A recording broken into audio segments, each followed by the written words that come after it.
Hey guys, this one's gonna be kind of out there, um, downvote if you will, but I need to discuss this. This talk is dedicated to the late Stanton Friedman. I have yet to read any of his books that mention this, but I've actually figured out how fast UFOs go, or at least one of them. Um, Outside of the radar reports of the Navy pilots when they were tracking them on radar, easily traveling, what was it, in excess of 8,000 miles an hour, 8 to 9,000 miles an hour. They can go much faster, and I think Stanton Friedman would have loved to put the pieces of the puzzle together and point out what I'm going to talk about right here. But hi, Celeste. This is going to be kind of out there, so hang on.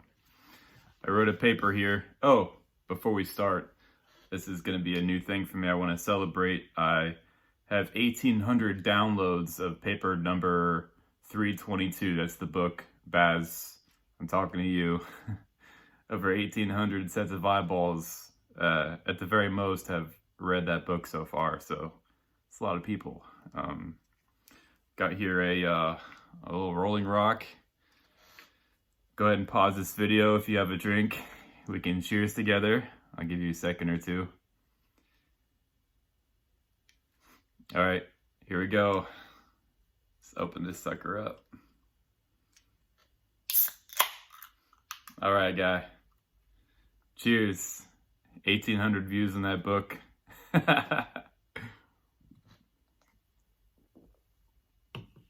But anyways, this one paper, they can get here from there, the Pascagoula, Mississippi craft.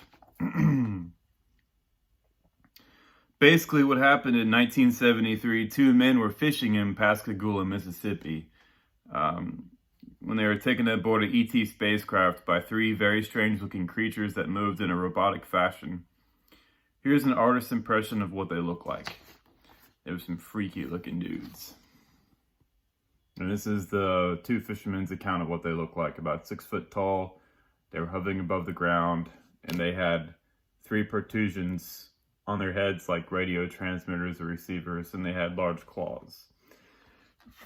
I would consider these to be sort of like an AI type robot type thing. I don't think these were actual people. I think these were the worker bees. But I wrote about them in the first half of this paper. The second half of the paper is the really interesting part, and this is where it gets to the nuts and bolts of where our technology is going to be headed over the next couple of years. I wouldn't say 5 years from now. I would say possibly when I'm 35 now. The kind of technology that's going to exist, well, technological improvements are exponential, so they increase more so every single year. So I would say at the bare minimum 2050, we're going to have some type of craft that can simulate the kind of technology that this craft exhibits. So we're looking at around 30 years of technological improvements. When I'm about 65, when I'm a spunky 65-year-old man. But number 4, I have the craft. Here's another artist's impression of two men looking at the craft's blue glow. And it hit me. With all the studying physics I've been doing, with the looking up different concepts and understanding how physical concepts work, and understanding the speed of light. For those that don't know, there's two main things here. The speed of light is variable depending on the medium it travels in. It's phase velocity. The speed of light is the fastest it can go in vacuum, where the light doesn't interact with anything. It just goes straight through the vacuum. No air molecules get in the way, no molecules of any sort, no atoms, no nothing, no plasma, no ions. It just can blast through outer space, and it goes as fast as it goes is the set velocity in vacuum. That's the speed of light. But a lot of people don't realize that the speed of light changes depending on the medium, which is called its phase velocity. Inside of water, the phase velocity, I believe, is 70% its actual velocity. So when the light goes through water, it slows down by 30%. So it goes significantly slower. Now, this is a very strange thing because what can happen is if you have particles that travel close to the speed of light as the speed of light is measured in vacuum, what will happen is a phenomenon called Cherenkov radiation will occur. So if you have, say, a radioactive pile or something that's really radioactive and shooting off very highly energetic electrons into the water, and those electrons are traveling faster than the phase velocity of light, what's going to happen is those electrons are going to create a kind of electromagnetic sonic boom. So like a regular sonic boom with air, the molecules in the air get bunched up and they start folding on top of each other. And when they release, they create a big blast. But a similar thing is happening with the electrons as they pile up together because they're traveling so fast. And what will happen is that material will glow blue. You can see it in the experimental, what is that reactor called? Hang on. I have it written here.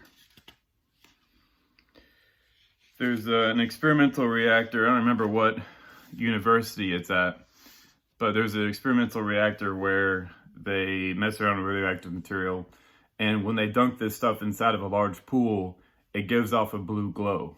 That's because the electrons and the material that's coming off of it is traveling faster than the phase velocity of the water, of the speed of light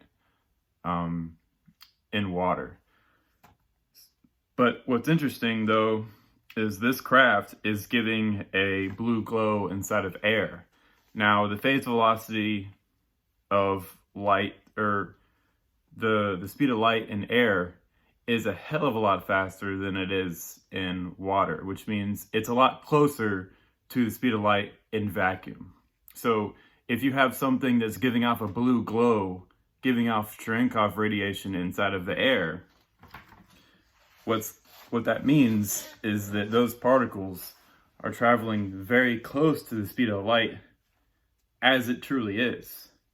And I did some calculations here. Oh, the atomic test reactor, that's what it's called. The atomic test reactor. But if you have these particles, if you have Cherenkov radiation inside of air, where the phase velocity of light is a lot higher than it is in water, it means those particles are coming off basically the closest to the speed of light as you can get and still measure it. Now, if you had Cherenkov radiation coming off the craft in vacuum, well, that would mean essentially that you can travel basically the speed of light, but we don't see that inside of some of these UFOs. And you can determine how fast, or how close to the actual speed of light something is traveling by the medium with which the Cherenkov radiation is being emitted in. So for instance, if you have an atomic test reactor where the material is inside of a pool of water, if you have Cherenkov radiation coming off of that reactor or pile or whatever, and it's traveling, or it's giving off the radiation and it's in water, you know that those particles are traveling at least 70% plus the speed of light in vacuum. So it's traveling at least 70% the actual speed of light in vacuum. But with a refractive index of air, which is basically a multiplier for determining what the phase velocity is, it's 1.000293. So basically, the speed of light in air is 99.97 the speed of light in vacuum. So what that means, what that tells me, is that if you have a craft that's giving off Cherenkov radiation inside of air, which has a very, very high phase velocity, what that means is those particles are traveling at 99.97 the speed of light. And I wrote that here, 99.97 the speed of light. And that's very important because then we can use special relativity and determine the travel time for this craft, given it was traveling in interstellar space. So what I have here, using special relativity, as you approach the speed of light, space contracts and time dilates. We all know that from special relativity. Even though there are some people out there that think special relativity is nonsense, I don't. I think special relativity is true, it's accurate, it's good science.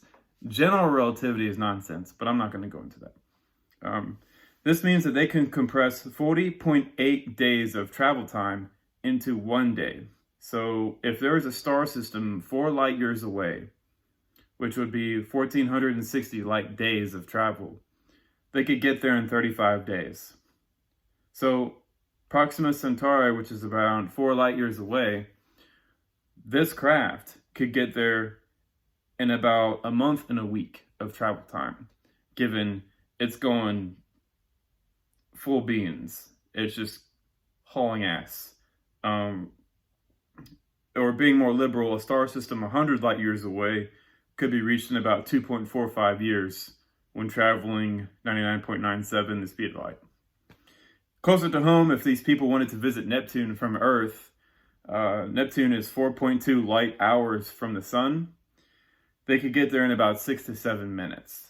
So to almost completely exit the solar system, this Pascagoula UFO that was witnessed by these 2 fishermen could exit the solar system in about 6 to 7 minutes, given they go full beans and they're just gone.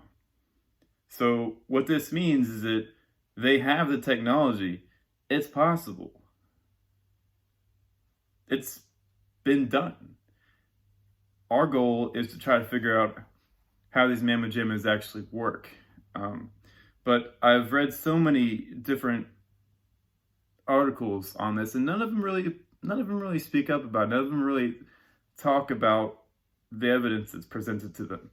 Most of the time when you talk about UFO stuff, you just get critics and ridiculers and people laughing at you, making fun of you. But here it is. Here are these 2 fishermen. They're like, this actually happened. This is what we actually observed. And it mimics the type of technologies that we're using currently today, and that we kind of understand the physics behind it. Well, clearly you just put 2 and 2 together and you figure, well, rockets aren't gonna do it for us in the future. We're gonna have craft. They're gonna be like little blue glowing walnuts. Giant blue glowing walnuts are gonna haul us through outer space. And they're gonna hover off the ground and not make any noise at all. And from what I can tell, there's probably the reason the particles are coming off this craft with such intense energy, that what that signals to me is because the energy mimics the energy of cosmic rays and nuclear reactors. The craft is probably powered by fusion reactions, which is doubly essential, because if I were to be traveling to another star system, and say, for instance, I wanted to take samples of the soil, or, abduct a raccoon or some squirrels for, a special collection of weird animals from other star systems, I would capture a squirrel. Squirrels are little funny little creatures if you think about it. I'd capture a squirrel and keep it as a pet. But anyways, if I was an ET going to another star system, you wouldn't want to interrupt the fauna and the creatures and all that stuff. If you were allowed to, if some intergalactic community was like, hey, you know what, we give you permission to go visit this other star system, but you can only do so with a craft that has clean energy. It isn't going to sit there and shoot radioactive particles all over the place and make a mess of the place, because then it looks bad upon us. How are we going to go there to another civilization, radioactively contaminate their entire planet with us visiting them? No, they're more intelligent than they know better than that. They know better to go in there. It's like going to the beach in Florida. You don't go to the beach in Florida and just throw your trash all over the place. No, you don't do that. You clean up after yourself. You clean the beach. It's almost as if you were never there. That's the same concept with all of these craft that travel. The high technology they have makes it to where there's no damage to the environment that they travel in, and it's such exquisite technology that it's so advanced that if you were to talk about it with academics or physicists, they go, well, that just isn't possible. Well, of course it isn't possible to them, because they never consider the possibility. They never think, well, whoa, wait a second. Maybe we aren't, the biggest fish in the sea. Maybe we don't have it all figured out. And they never look at it like that. But I'm totally cool with that, because I know better. And these two fishermen that saw this craft know better as well. Anyways, I'll go ahead and link these sets of ideas that I put on Vixer on the bottom. Make of it what you will. I don't want to get too argumentative about it. I don't really, care too much for people's, opinion on the matter. It's just, these are the facts. These are as I are seeing. This is how I can imagine this should be interpreted in the light of what we know today. It's really up to the larger scientific community as a whole to do something about it. I mean, if they don't, that's fine. I guess independent people like myself are just going to have to end up talking about it and sharing the word that, our rockets, they're not exactly the most advanced space travel technology. There's much cooler shit out there. I'm sorry for cussing. All right, guys, take it easy.